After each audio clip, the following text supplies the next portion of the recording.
पद्मश्री अहमद कादरी के बयान ने सोशल मीडिया पर तहलका मचा दिया है और वीडियो आग की तरह हवा में वायरल होने लगा है।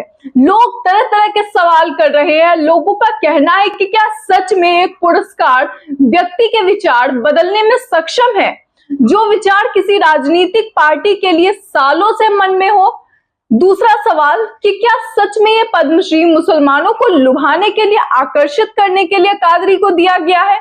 क्या ये पुरस्कार राजनीतिक स्वार्थ के कारण दिया गया है?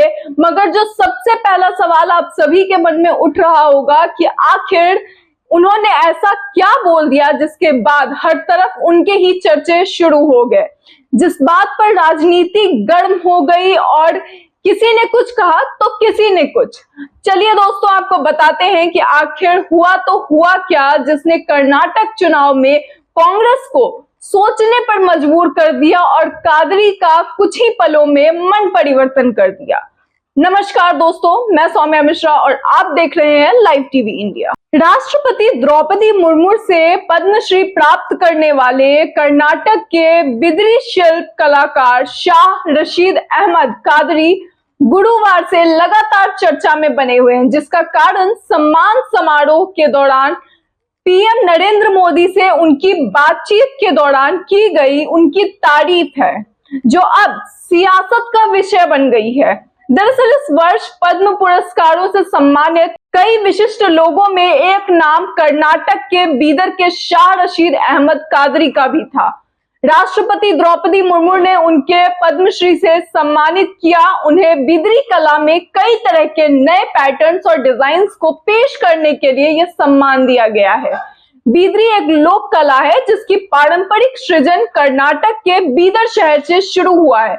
बाद के दिनों में धीरे धीरे इस कला का प्रचार प्रसार बढ़ा और तेलंगाना और आंध्र प्रदेश में भी ये काफी बढ़ गया। मगर पुरस्कार ग्रहण के बाद जो बात कादरी साहब ने की वो अब चर्चा का विषय बनी हुई है। पुरस्कार ग्रहण करने के ठीक बाद प्रधानमंत्री नरेंद्र मोदी से मुलाकात के दौरान उन्होंने कहा कि उन्हें लगता था कि यूपीए में पद्म सम्मान मिलेगा, लेकिन नहीं मिला।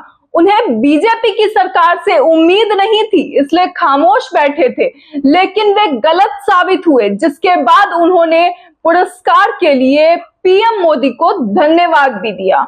आप इस वीडियो में खुद देखिए कि किस तरह से उन्होंने पीएम से हाथ मिलाया और अपनी बात जाहिर की है। मैं बीदर कर्नाटक कांग्रेस पीरियड में 5 साल तक अप्लाई करा, नहीं हुआ। उसके बाद मैं खामोश बैठ गया कि बीजेपी गवर्नमेंट कही है हमको नहीं देती, मगर आप मेरा ख्याल गलत साबित करके मेरे को चुने, उसके लिए बहुत बहुत धन्यवाद।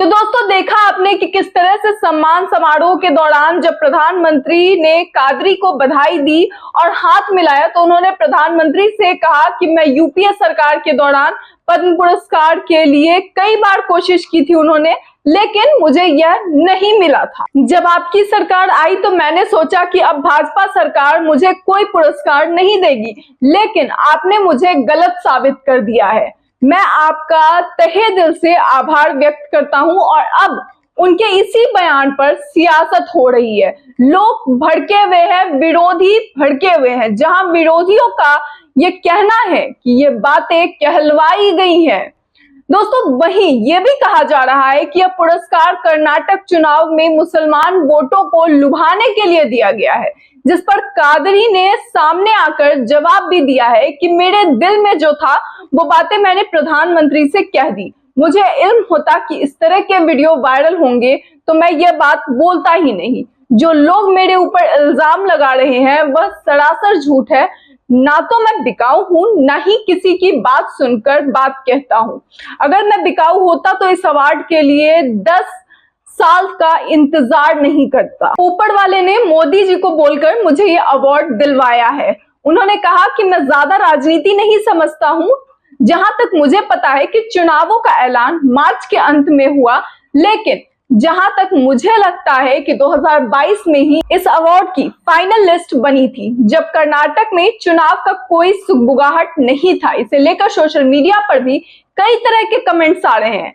कृष्ण सिंह नाम के एक ट्विटर यूजर लिखते हैं कि हाँ कादरी साहब, वह बहुत कुछ कर रहे हैं, न केवल आपके लिए बल्कि आपके पूरे समुदाय के लिए कर रहे हैं, यह जानते हुए भी कि बदले में कुछ नहीं मिलेगा। उनके बारे में जितना सोचा गया है वह उनसे बहुत ज्यादा धर्मनिरपेक्ष हैं। लेकिन ठीक है, सभी को खुश रहना चाहिए, शांति और समृद्धि से रहे, हमारा धर्म यही सिखाता है। वहीं अशोक शेखावत नाम के एक ट्विटर यूजर लिखते हैं कि क्या इससे हिंदू संगठनों को कोई आपत्ति नहीं होगी, क्या कोई विरोध प्रदर्शन नहीं करेंगे। मनीष तिवारी नाम के एक ट्विटर यूजर कहते हैं कि यह क्या बदल गया है, यह बस यह करता है कि आप कौन हैं इससे कोई फर्क नहीं पड़ता, आपको उन योग्य तत्वों की आवश्यकता है। लेकिन फिर वे उसे गाली देते हैं, उसे श्राप देते हैं, उनके परिवारों के सदस्यों को भी नहीं बख्शते हैं। दुखद कहानी। लेकिन मुझे एक पीएम दिखाओ जिसके पास है किसी भी मतभेद के बावजूद सभी के लिए काम किया गया। और इसी तरह और भी कई लोग इस पर लगातार अपनी अपनी टिप्पणियां दे रहे हैं। मगर दोस्तों, जिस तरह से इस मामले में तुल पकड़ लिया है, क्या लगता है क्या ये कर्नाटक के आने वाले चुनावों को एक नया मोड़ दे सकता है? क्योंकि इस लगातार वायरल हो रहे वीडियो को देखने के बाद अब कांग्रेस भी परेशान हो चुकी है। विपक्ष का फिलहाल इस पर कोई कमेंट नहीं आया है सामने, लेकिन लगातार लोग अब इसे सपोर्ट कर रहे हैं। पीएम की एक अच्छी छवि निखर कर सामने आ रही है। दोस्तों, इस पर आपकी क्या राय है? अपनी राय को कमेंट बॉक्स में जरूर बताएं। फिलहाल इस वीडियो में इतना ही, तब तक के लिए धन्यवाद।